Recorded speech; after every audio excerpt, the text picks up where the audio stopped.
மின் கட்டணம் செலுத்தாத வீடுகளின் பீஸ் கட்டையை பிடுங்கிய காலம் போய் இருந்த இடத்திலேயே இணையதளம் மூலம் பவர் ஆஃப் செய்யக்கூடிய வசதி கொண்ட ஸ்மார்ட் மீட்டரை தமிழக அரசு அறிமுகப்படுத்த உள்ளது. தமிழகத்தில் ஸ்மார்ட் மீட்டர் மறுசீரமைப்பு செய்ய 10,600 கோடி ரூபாயில் மத்திய அரசு ஒப்புதல் அளித்துள்ளது. இதில் மத்திய அரசு 6,600 கோடி கடனாக வழங்குகிறது. தமிழ்நாட்டில் 3 கோடிக்கும் அதிகமான ஸ்மார்ட் மீட்டர்கள் பொருத்தப்பட உள்ளன. இந்தியாவில் 22 கோடிக்கும் அதிகமான ஸ்மார்ட் மீட்டர்கள் பயன்பாட்டுக்கு வர உள்ளன. ஸ்மார்ட் மீட்டர் என்றால் என்ன? ஸ்மார்ட் மீட்டர் என்பது மின் பயன்பாட்டின் கட்டணத்தை இணையத்தின் உதவியுடன் வெளிப்படையாக கணக்கிட பொருத்தப்படும் மீட்டர் ஆகும். ஒரு வீட்டின் மின்சாரத்தை கணக்கிட மின்வாரிய அதிகாரிகள் நேரில் வர வேண்டிய அவசியம் இல்லை. மின் பயன்பாட்டு நிலையை இணையதளத்தில் தமிழக அரசால் வெளியிடப்படும். இந்த மின் உபயோக அளவீட்டை தொலைவில் இருந்தே கணக்கிடலாம். கட்டணம் செலுத்தாத மின் இணைப்பை தொலைவில் இருந்து துண்டிக்கலாம். கட்டணம் செலுத்திய சில நொடிகளிலேயே மீண்டும் மின் இணைப்பை அரசு வழங்கும். கணக்கிடப்பட்ட மின் தொகை ஸ்மார்ட் மீட்டர் மூலம் இணைக்கப்பட்ட மொபைல் எண்ணிற்கு அனுப்பப்படும். தமிழக மின்சார கணக்கீட்டாளர்கள் பற்றாக்குறை காரணமாக ஸ்மார்ட் மீட்டர்கள் பயன்படுத்த அரசு முடிவு செய்துள்ளது.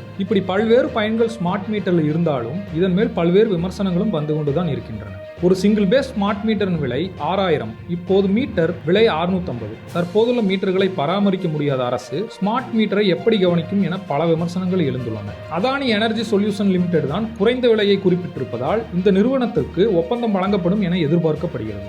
இந்நிலையில் ஸ்மார்ட் மீட்டர் குறித்து பாமக தலைவர் அன்புமணி ராமதாஸ் அவர்கள் கூறுகையில், ஸ்மார்ட் மீட்டர்களை பொருத்தி பராமரிப்பதில் அதானி போன்ற பெரும் நிறுவனங்கள் கொள்ளையடிப்பதையும் அதற்கு தமிழக அரசு துணை போவதையும் அனுமதிக்க முடியாது என பாமக தலைவர் அன்புமணி ராமதாஸ் தெரிவித்துள்ளார். தமிழ்நாட்டை பொறுத்தவரை அதானி குழுமம் ஒரு ஸ்மார்ட் மீட்டருக்கு எவ்வளவு விலை குறிப்பிட்டு இருப்பது என்று தொடர்பான விவரங்கள் துல்லியமாக வெளியாகவில்லை. அதுபோல் ஸ்மார்ட் மீட்டர்களை பராமரிப்பதற்கான காலம் 7 ஆண்டுகளா அல்லது 10 ஆண்டுகளா என்பதை தமிழ்நாடு மின்சார வாரியம் இன்னும் வெளிப்படையாக தெரிவிக்கவில்லை. புதுச்சேரியில் ஒரு மீட்டருக்கான மொத்த செலவு ரூபாய் 6,163 என குறிப்பிடப்பட்டுள்ளது. தற்போது ஸ்மார்ட் மீட்டர்களின் விலை 4,000 அளவுக்கு குறைந்துவிட்டதாக கூறப்படுகிறது. தமிழக அரசால் வழங்கப்படும் முன்பணம் தவிர அதானி குடும்பத்திற்கு அதிகபட்சமாக 15,000 வீதம் 80 லட்சம் மீட்டர்களுக்கு வழங்கப்பட்டால் தமிழ்நாட்டு மக்களின் வரிப்பணம் எத்தனை ஆயிரம் கோடி தாரை வார்க்கப்படுகிறது என்பதை எளிதாக கணக்கிட்டுக் கொள்ள முடியும். இப்படி பல்வேறு குற்றச்சாட்டுகளை தெரிவித்த அன்புமணி ராமதாஸ் அவர்கள் தனது நியாயமான கருத்துக்களை தெரிவித்துள்ளார். தமிழ்நாடு அரசு என்ன முடிவு எடுக்கப் போகிறது என்பதை பார்ப்போம்.